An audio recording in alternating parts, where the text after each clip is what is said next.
Team, welcome to the Buck Brief. Tiana Lowe Doescher is with us now. Congratulations on getting married. I met your husband, fantastic guy. Haven't spoken to you since the nuptials, so good to see you. She is a columnist at the D.C. Examiner. And Tiana, you're a woman, so we can answer that question that Matt Walsh asked in his documentary, What is a Woman? Tiana Lowe is a woman, for example. Kamala Harris, also a woman. And I bring this up, not the smoothest transition in the world, but I bring this up because the Democrats seem to think that Kamala will win with women and therefore win the whole thing. What do you see in that? What do the polls tell us? Make it all make sense.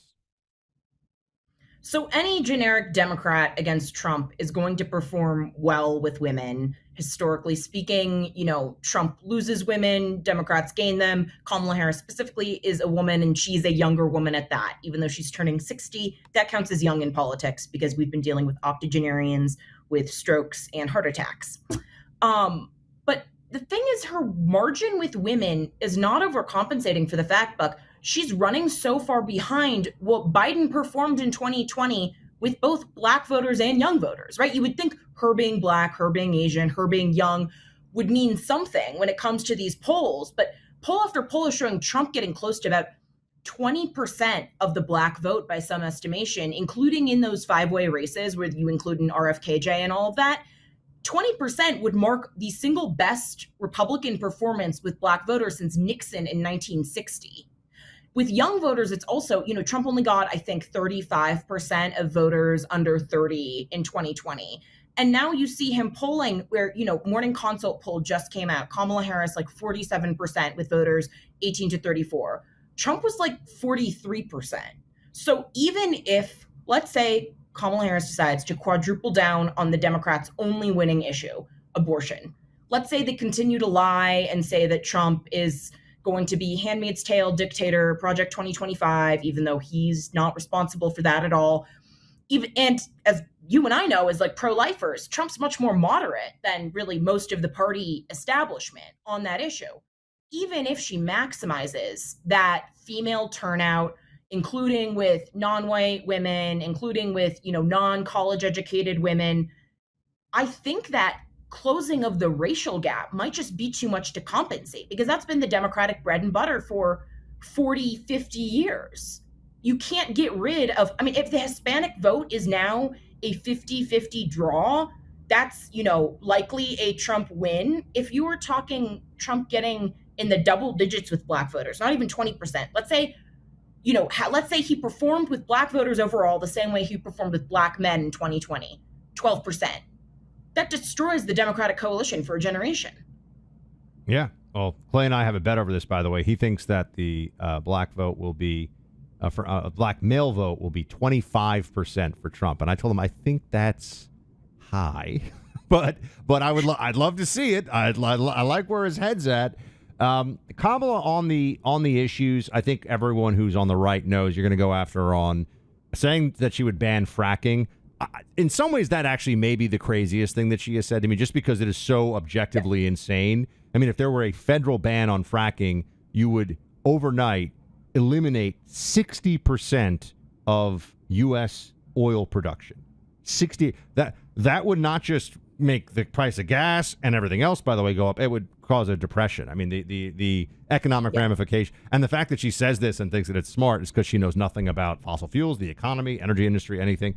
But on the personal stuff, it's really interesting. I feel like there's an internal debate on the right, and I think it's happening within the campaign, the Trump campaign too, as to do they go after the fact that Kamala Harris elevated herself as a woman by attaching herself romantically to powerful men. The Willie Brown story. I think a lot of people know the Willie Brown story. Do you think that is fair game? Or is that an invitation for a backfire on the right, on Trump in this election? I'm going to say so many things that will make so many different people mad. So Kamala Harris's relationship with Willie Brown, I've studied it a lot back when she was, just running for Senate. Kamala Harris has never been a terribly popular politician, even within her home state. She ran in 2010, her first statewide election as AG. she won by under 1% compared to like Gavin Newsom, who was running for lieutenant governor, and Jerry Brown for governor, who both won by like over 10 points. So she's never been that popular. The Willie Brown thing absolutely did give her her start, right? But then again, Gavin Newsom also got a start from the Getty family. So everyone in California basically has a patron if you're going to get to that level in politics. It's not a clean state. If Kamala Harris were running against Mitt Romney, if she were running against JD Vance, and JD Vance was the top of the ticket, I would say, sure, why not? But the fact is, this is Trump, who, like, for all of his virtues, does not have the cleanest marital record. And when it comes to fidelity and monogamy within the bounds of matrimony. But the real reason I wouldn't lead with it is because Kamala's positions are terrible enough on their own. The fracking thing, yes, that's insane.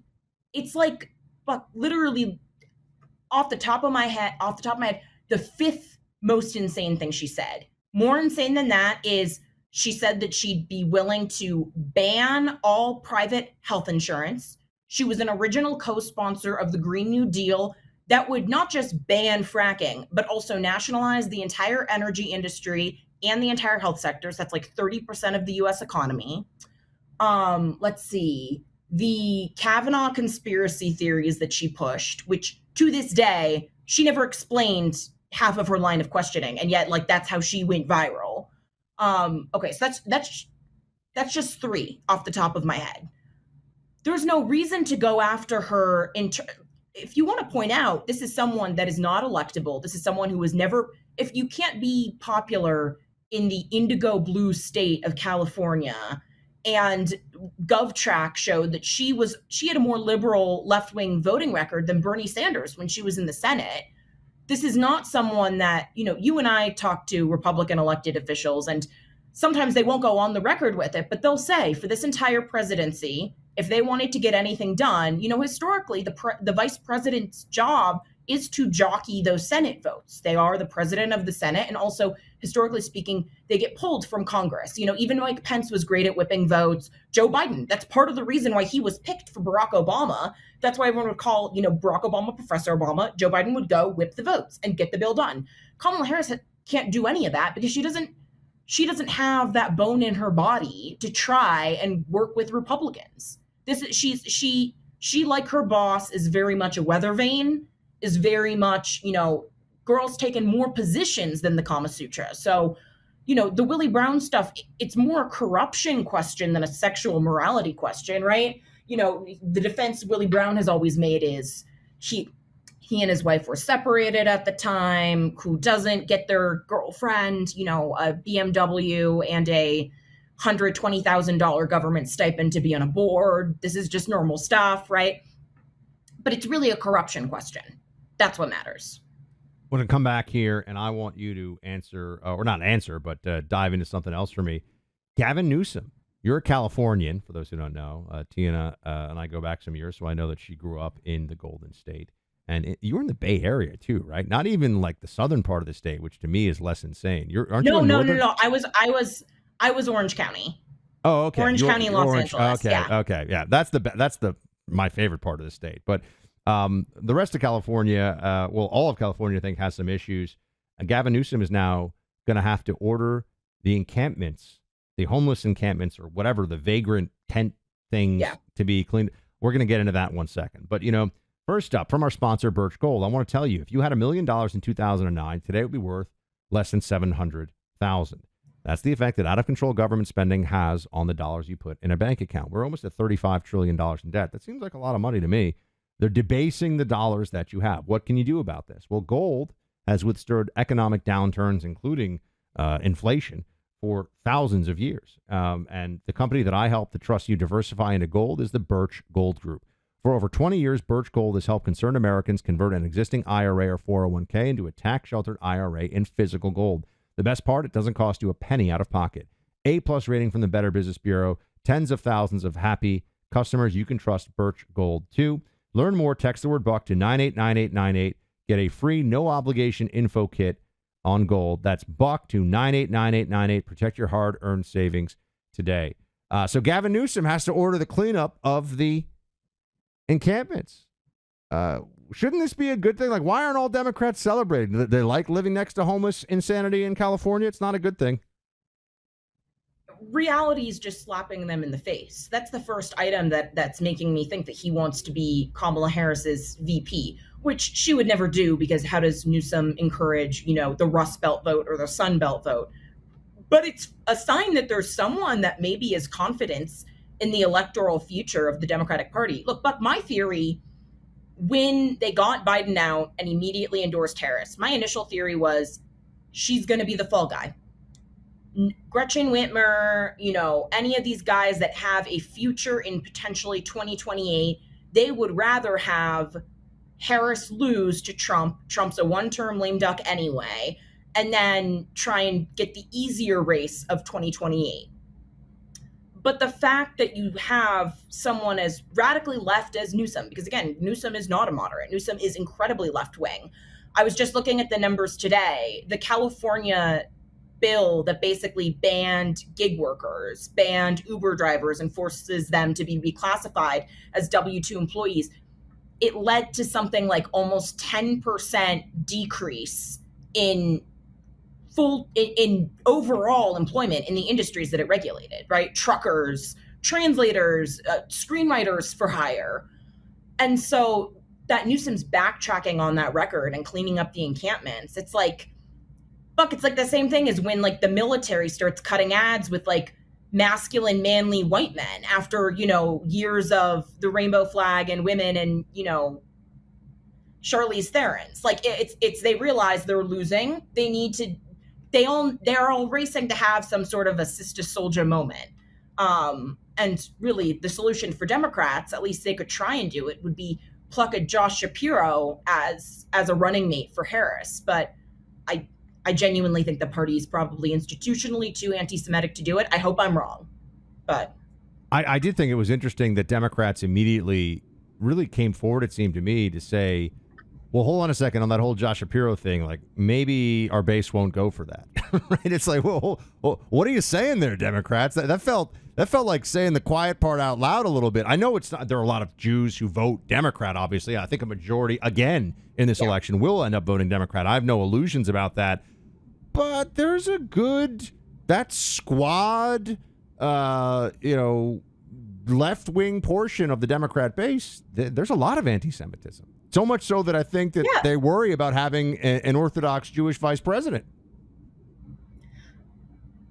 Joe Biden ran because of the Charlottesville rally in 2017, the neo-Nazi rally, and because they all can't stop promulgating the very fine people on both sides lie, right? We know it's a lie. They keep on repeating it anyway. But he ran specifically because that one day. Since October 7th, we have had a Charlottesville every single weekend, sometimes multiple times a week. Every top 100 university campus in America has had a Charlottesville, has had an encampment. Yesterday in Union Station, walking distance from my old studio apartment in DC, defaced with Hamas, destroying the Columbus statue. And National Park Police, that's federal jurisdiction, right? That's not even local police. So you can't even punt that and say, that's Mayor Bowser's fault. No, that's Biden administration. And there weren't any arrests. We have a Charlottesville every week. And look, I think that I have been incredibly critical of President Trump and specifically the handling of, after the 2020 election. January 6th was a couple of weeks leading into it and then one really bad day. And since then, people have rightly paid hell for it. The election coup that we've had going on has been 4 years. 4 years of concealing the president's condition, which is obviously deteriorating. Let's be real, that debate, that was a mental incident. That was a medical emergency that we saw. Then after a primary where they canceled 2 state primaries, where they blocked all other candidates from being named on another 8 states, disenfranchising a fifth of their own voters, they then replaced that candidate with a candidate that has never won a single primary vote. Not in 2020, not in 2024. And so when you see now them panic and realize, the tail wags the dog, It's like you can disenfranchise your entire voting base for 4 years, try and disenfranchise the right by fighting to try and put Trump in prison or take him off the ballot, which thank God the Supreme Court stopped.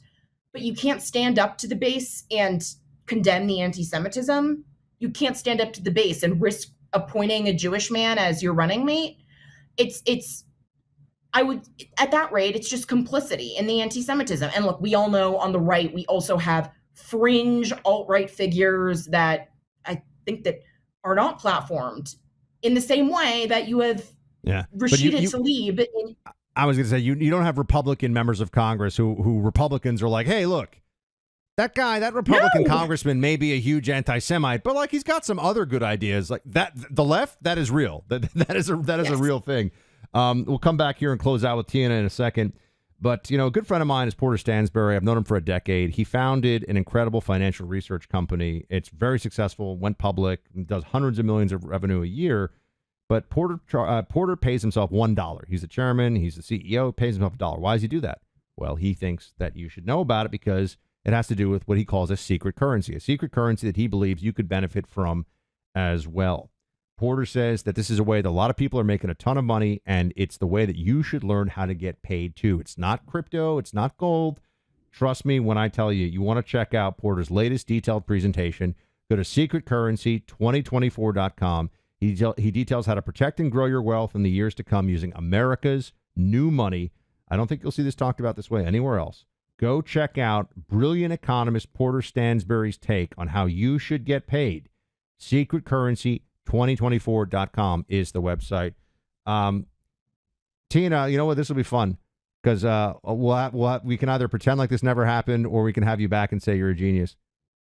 Who's going to win this presidential election? I mean, Trump. Trump. I think Democrats are basically in the position they were before the debate, which, as you might recall, was still not good. Right? Biden only agreed to the debate because he knew he was losing. So the coup hasn't solved all their problems. That's delusional in your mind, right? The Kamala coup.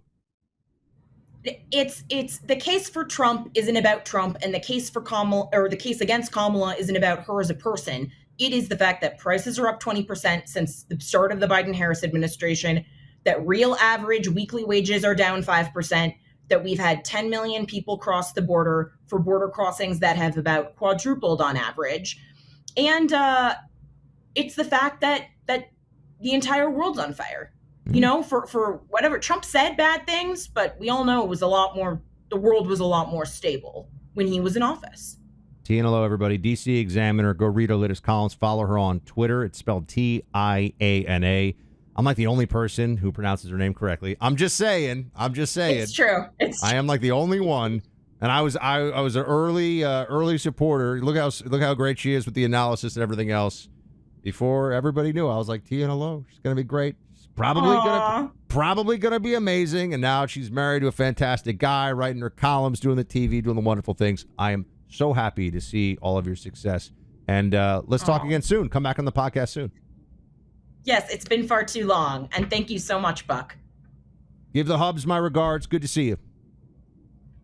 Thank you.